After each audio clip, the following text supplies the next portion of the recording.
ሰላም እንዴት ናችሁ? ከቲክቶክ አካባቢ አንድ ቪዲዮ አይቼ ነበረ። እዩትና ምንነጋገርበት ይሆናል።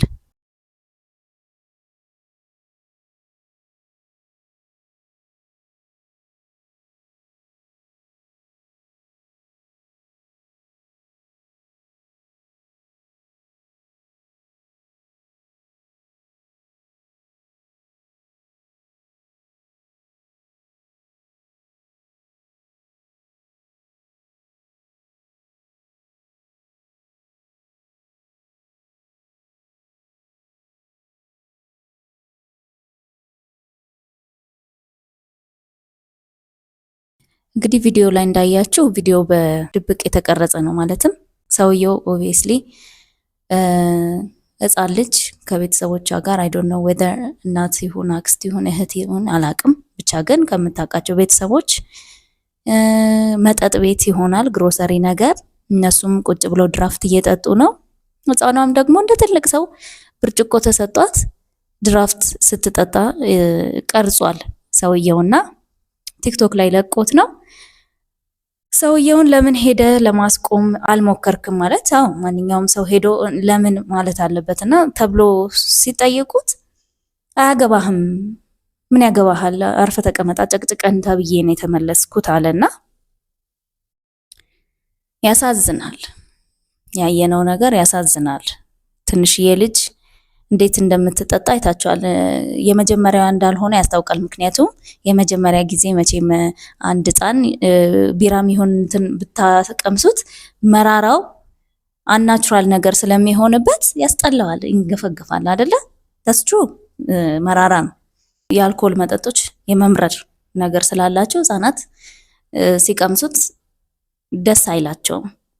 እዚህ ላይ ግን እንደምታዩት ሕፃኗ በጣም ላይክ እንደ ውሃ ነው የምትጠጣው ማለት ነው። ወተት እንደሚጠጣ ሕፃን ነው ግጥም አድርጋ የምትጠጣው እና ይሄ ምን ያሳያል?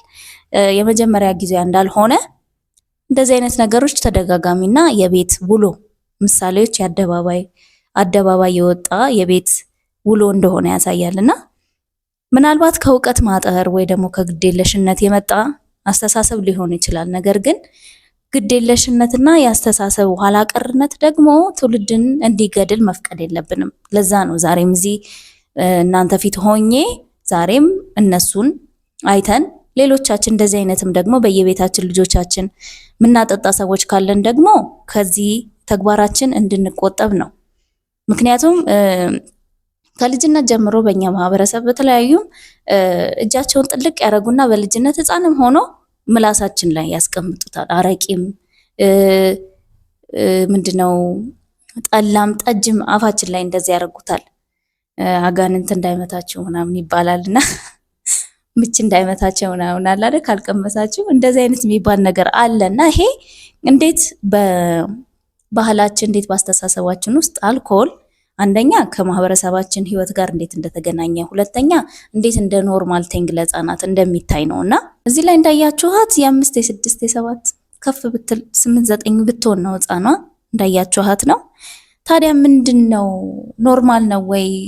ኖርማል ነው ያለፍንበት ነው ለምትሉ ሰዎች ኖርማል አይደለም። ምክንያቱም የሚታጨድ ችግር ስለሚያመጣ ማለት ነው። አንደኛው ኢሚዲየት የሆነ ፖይዘን ሊያስከትል ይችላል።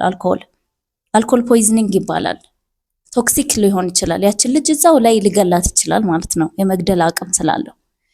ሌላኛው እስካሁን ለምንድን ነው ቤተሰቦቻችን ልክ ልጆች ካደጉ በኋላ ለምንድን ነው ሰካራም የሆነው ይባላል። እንደዚህ እየጠጣ እንደዚህ በልጅነቷ ስለምታውቀው፣ ስለዚህ ለሷ ብርቁ አይደለም። ስታድግ ያንን ድራፍት ቁጭ ብላ ትጠጣለች። ስለዚህ አድጋ ሰካራም ልትባል ማንም ሊፈርድባት አይገባም። ስፔሻሊ የሚያጠጧት ቤተሰቦቿ ማለት ነው። ስለዚህ በዚህ እድሜ የሚጠጣ ሕፃን ወደፊት ጠጥቶ የመስከር እድሉ በጣም ከፍተኛ ነው። መስከር ብቻ አይደለም አዲክትድ የመሆን ቻንሱ በጣም ከፍተኛ ነው። ቢካዝ አዲክሽን ስንል የሆነ ነገር በተከታታይ ከማድረጋችን የተነሳ ሰውነታችን አውር ብሬን እንደ አንድ እለት እለት እንደምናደርገው ነገር ዲማንድ ያደርገናል ማለት ነው። ስለዚህ እቺ ልጅ ኤክስፖዠሩ ለአልኮሆል ለመጠጥ ኤክስፖዠሯ በሰፋ ቁጥር አምጪ የሚላት የሰውነት ኦርደር ይመጣል ማለት ነው። ስለዚህ ባጭሩ ለአልኮል መጠጥ ትጋለጣለች ማለት ነው። ስታድግ ደግሞ ሱሰኛ ትሆናለች ማለት ነው። ሌላው በጣም ከፍ ካሉት ህፃናት በላይ በሆድ ውስጥ ያሉት ደግሞ እናቶቻቸው እርጉዝ ሆነው የሚጠጡ እናቶች አሉ። ኢትዮጵያም የትኛውም ሀገር አንድ እርጉዝ ባረገዘ ሰዓት የትኛውንም አይነት አልኮል ኮንሱም እንዳታረግ ይመክራል፣ ዶክተሮች ይናገራሉ። ምክንያቱም እኛ ሀገር የተሰራ ጥናት እንዳለ ባላቅም በአሜሪካ ሀገር ግን ሲዲሲም ሁም የተለያዩ ጥናቶችን አውጥተዋል። ያ ማለትም የትኛውም አይነት አማውንት በእርግዝና ጊዜ ሴፍ እንዳልሆነ ተናግረዋል። ያ ማለት አይ 2 ብርጭቆ ጠላ ጠጭ ችግር የለም የሚባል ነገር የለም። ወይም ደግሞ አንድ ቢራ እኮ ነው ጠጭ የሚባል ነገር የለም።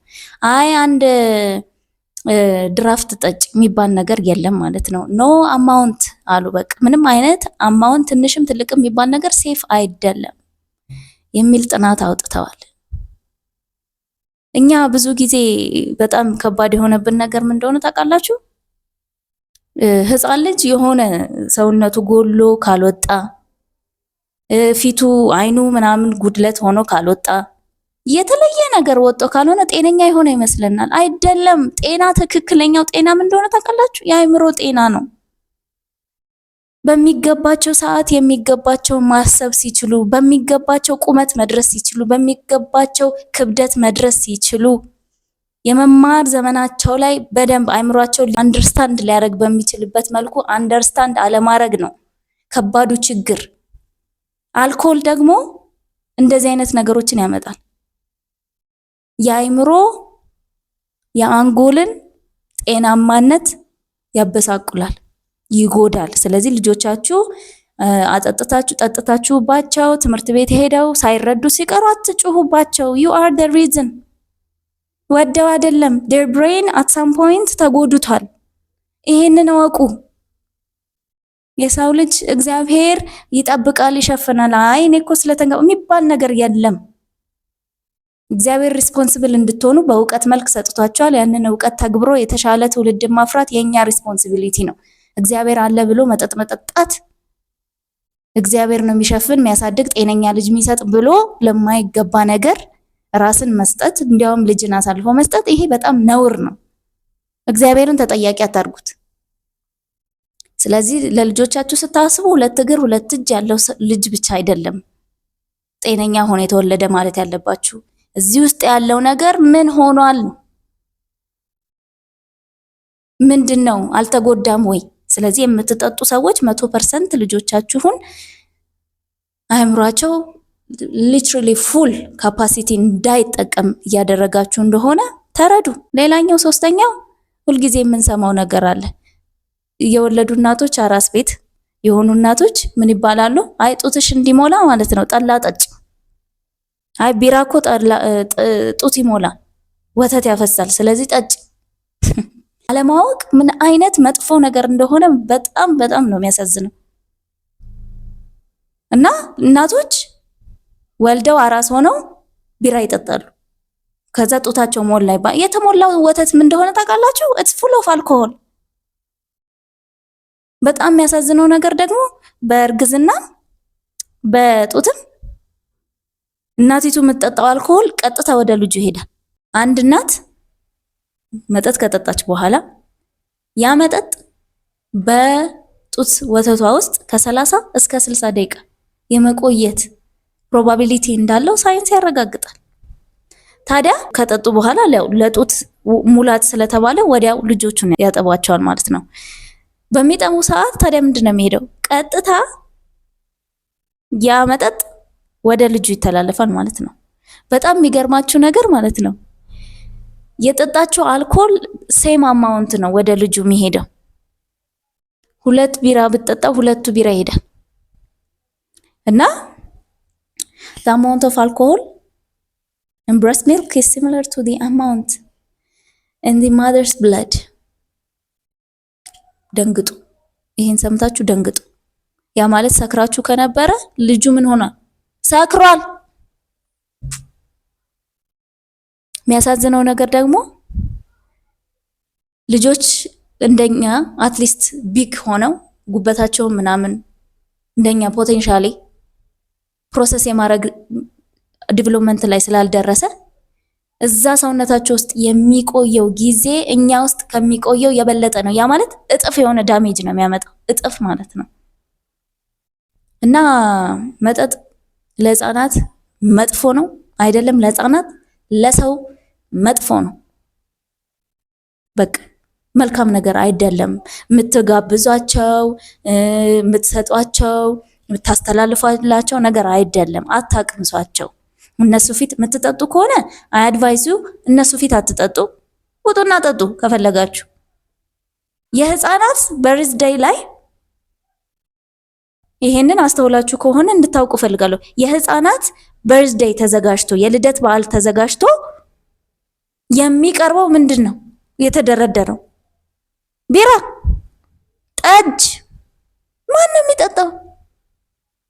እናንተ አይደል የምትጠሯቸው ሰዎች።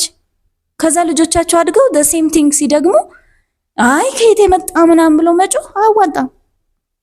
ምክንያቱም ልጆች እናንተን ነው እንዲህ እያሉ የሚከተሉት። ስለዚህ ዛሬ ምንድነው መልእክትሽ ማስተላለፍ የፈለግሽው ካላችሁ፣ መጠጥ ለልጆች በጣም በጣም አደገኛ ነው። ስለዚህ ለማርገዝ ያሰባችሁ እርጉዝ ሆናችሁ የምትጠጡ ሴቶች አቁሙ። እናንተ ኮምፕሊትሊ አቁሙ። የምታጠቡ ሴቶች መጠጥ አቁሙ። ወተት ጠጡ፣ አጥሚት ጠጡ፣ ማር በእንትን ጠጡ። ብዙ ፕለንቲ የሆኑ በጣም ብዙ ምርጫ ተፈጥሯዊ የሆኑ ምንም አልኮል የሌለባቸው እናንተንም ልጆቻችሁንም የሚጠቡትንም የሚያድጉትንም በሆድ ውስጥ ያሉ ህፃናትንም የሚጠቅሙ ተፈጥሮ የለገሰችን በጣም ተስማሚ የሆኑ መጠጦች አሉና እነሱን ተጠቀሙላለሁ። ሰላም ሁኑ።